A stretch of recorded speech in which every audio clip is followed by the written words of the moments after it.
Assalamualaikum warahmatullahi wabarakatuh. Selamat malam semuanya. Perkenalkan, saya Gede Indra Aditya Nugraha. Kali ini kita akan membahas mengenai sebuah skenario, yaitu sebuah skenario mengenai penggunaan modul purchasing di Odoo ERP.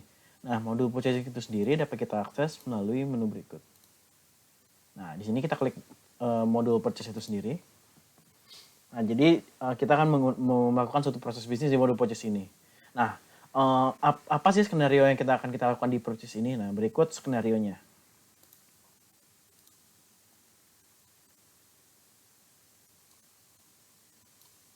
Nah, seperti bisa dilihat di sini. Berikut skenario. Skenario yang pertama yaitu kita ada simulasi proses bisnis modul purchase. Nah, gimana sih skenario-nya? Skenario itu adalah dengan melakukan pembelian terhadap stok barang.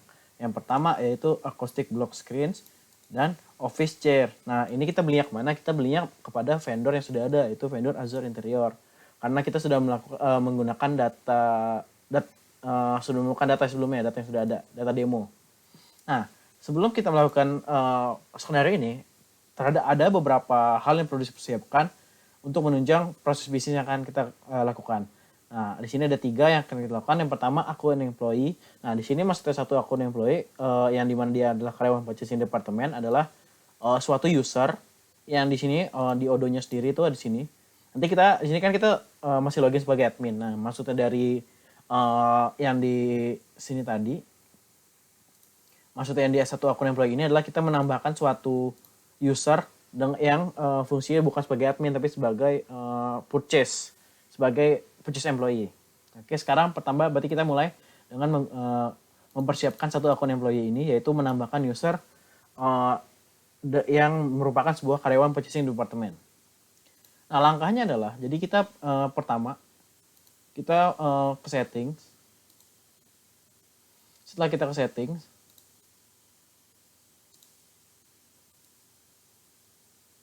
lalu setelah kita di settings, kita bisa menambahkan menambahkan user baru.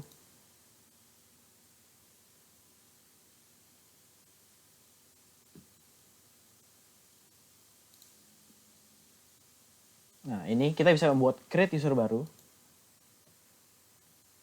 Nah, di sini saya akan menggunakan nama saya. RN. Email address-nya pakai ini. Lalu untuk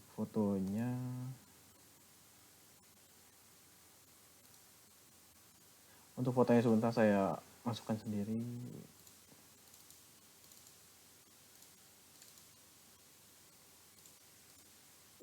Oke, ini fotonya. Dan kemudian di sini kita mengisi kita sebagai siapa. Dan nah, di sini karena kita di skenario pertama yang sudah kita tuliskan tadi, kita membutuhkan satu akun employee yang dimana dia merupakan karyawan purchasing department. Nah, maka dari itu kita akan application access-nya kita akan mengubah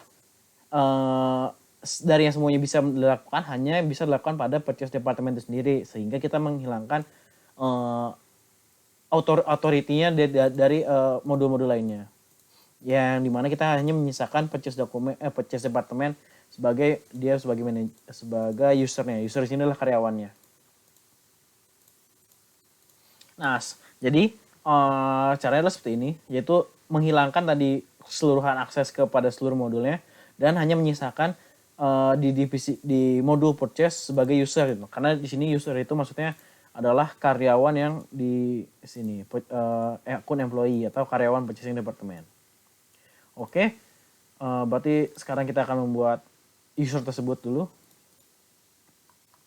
Ini sudah, berarti kita save.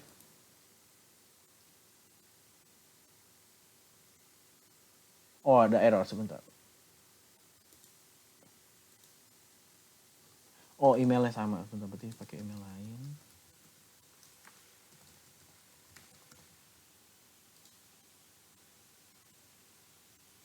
Oke, ini lagi proses saving. Dan sudah terlihat di sini sudah ada menggunakan nih, kita lihat user yang sudah dibuat. dan dia sudah hanya di purchase department. Berarti untuk kali ini salah satu kebutuhannya sudah tercapai, yaitu yang bagian satu akun employee sudah tercapai. Oke, kemudian kita membuat company baru dengan nama berikut, PT Jura Tempest. Nah, bagaimana cara pembuatan company baru itu? Nah, cara pembuatan company baru itu kita buka di setting lagi. Nah, di sini ada your company, kita setup ulang berdasarkan yang diminta. Nah, karena di sini sebelumnya sudah terbentuk, namun kan kita ingin membuat ulang dengan nama tersebut, tapi karena kita sudah mempunyai data company, jadi kita edit saja dengan nama yang tadi dibutuhkan, yaitu PT Jura Tempest.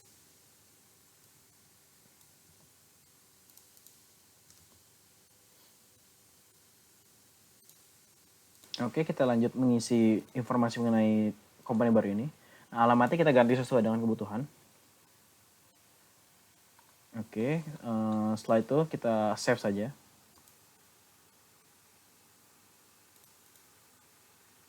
Nah, setelah kita save, berarti kita lihat di dashboard bahwa ini sudah company yang kita inginkan, yaitu PT Jura Tempest. Nah, berarti kebutuhan yang kedua itu sudah kita capai. Nah, yang kebutuhan yang terakhir adalah bagaimana untuk membentuk dua produk duplikat dengan nama baru untuk kebutuhan proses skenario pertama ini. Oke. Nah, pertama di produk ini kan kita ingin bermain di modul purchase pertama, jadi kita buka modul purchase lagi. Setelah buka modul purchase, kita cari produk. Kemudian kita cari dua produk yang akan kita duplikat sebagai kebutuhan di skenario pertama. Nah, ini salah satu produknya. Nah, gimana cara untuk menduplikat? Cara untuk duplikat adalah dengan mengklik action ini, kemudian klik duplicate. Kemudian kita ubah namanya sesuai dengan kebutuhan yang ada. Di sini kebutuhan yang ada adalah dengan nama barang, ini kita copy. Setelah kita copy, kita ubah taruh di sini. Karena tadi di akhirnya nama barang, jadi kita biarkan nama barangnya. Nah, ini tanda pagar ini kita isi dengan inisial kita. Dengan ini inisial saya GRN. Oke, sudah. Sekarang kita save. Nah, ini sudah di-save, sudah ada. Kita cek apakah sudah ada di database-nya. Dan ternyata kita bawa sudah ada ini. Kemudian untuk yang keduanya, kita lakukan hal yang sama seperti tadi. Action, kita duplicate. Ini kita ganti namanya lagi.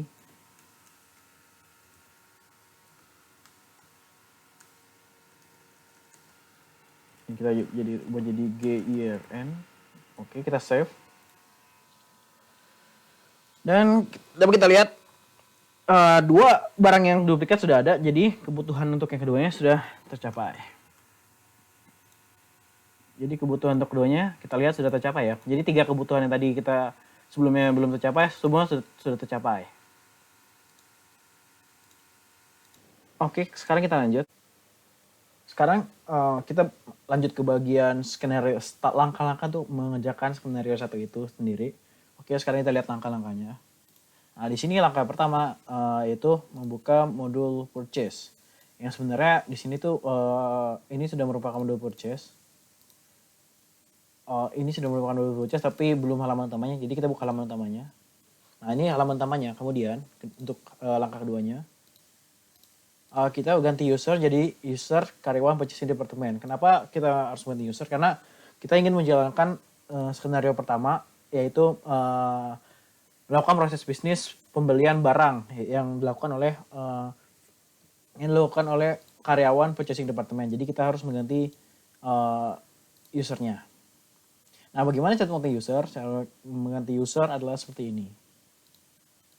Ini di sini ada admin, kita log out. Lalu kita masuk ke sebelum kita log out ganti user, sebelumnya ada perubahan dalam role pada karyawan purchasing department. Nah, cara ngubah role-nya adalah seperti ini. Di sini. Kemudian ini karyawan purchasing department yang tadi. Nah, authority itu ada yang kita tambahkan. Nah, di sini sudah ditambahkan. Jadi sebelumnya authority itu hanya di bagian purchase saja. Namun pada skenario yang nanti akan kita jalankan, ternyata dia membutuhkan authority di bagian divisi inventory. Nah, nanti kita lihat di mana merupakan peran dari divisi inventory ini. Oke, berarti kita lanjut sekarang untuk berganti akun. Nah, ini kita ganti akun, login dengan email dan password dari akun si karyawan purchasing department. Nah, sekarang kita udah masuk sebagai user karyawan purchasing department. Lalu kita kembali ke menu purchase lagi. Oke, kemudian langkah selanjutnya adalah klik create RFQ. Nah, klik create RFQ ini ada di sini. Ini kita create. Kemudian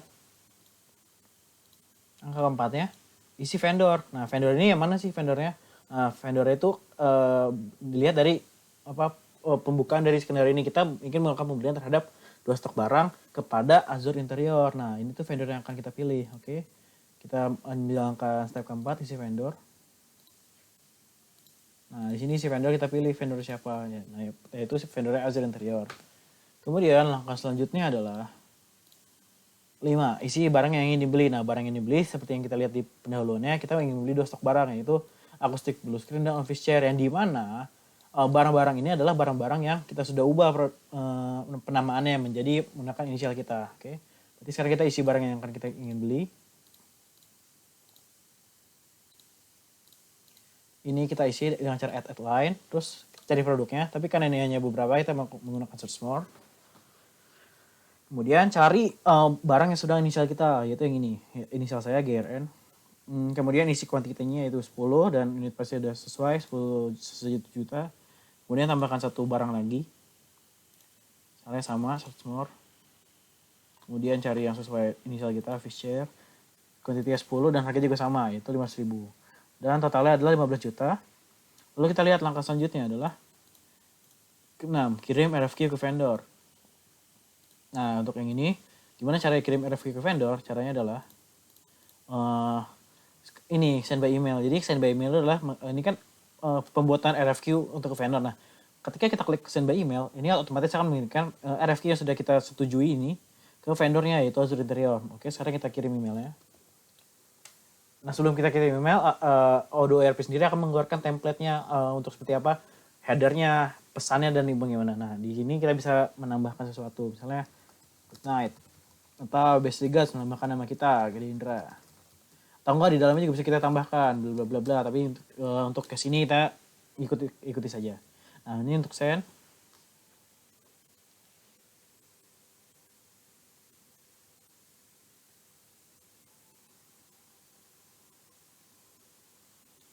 Oke. Langkah selanjutnya, setelah kita kirim RFQ vendor adalah klik confirm order untuk konfirmasi quotation dari vendor. Nah, maksudnya apa? Nah, jadi di sini di bagian ini kan ada confirm order. Ini adalah quotation yang dikirimkan dari vendor ke kita untuk memastikan apakah pesanan kita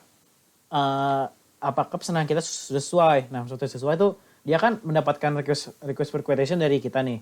Nah, kemudian dia tuh ngecek ke kita lagi apakah seperti ini produk yang diinginkannya, dan jika emang sudah sesuai dan kita lihat kuantitasnya sudah sesuai dengan sebelumnya, yaitu 10 dan 1 juta, 10 dan 500.000, jika sudah sesuai kita confirm order untuk melanjutkan ke purchase order. Nah, maka dari itu kita klik confirm order sekarang. Oke, setelah diklik ini sudah merupakan purchase order. Nah, kemudian langkah selanjutnya adalah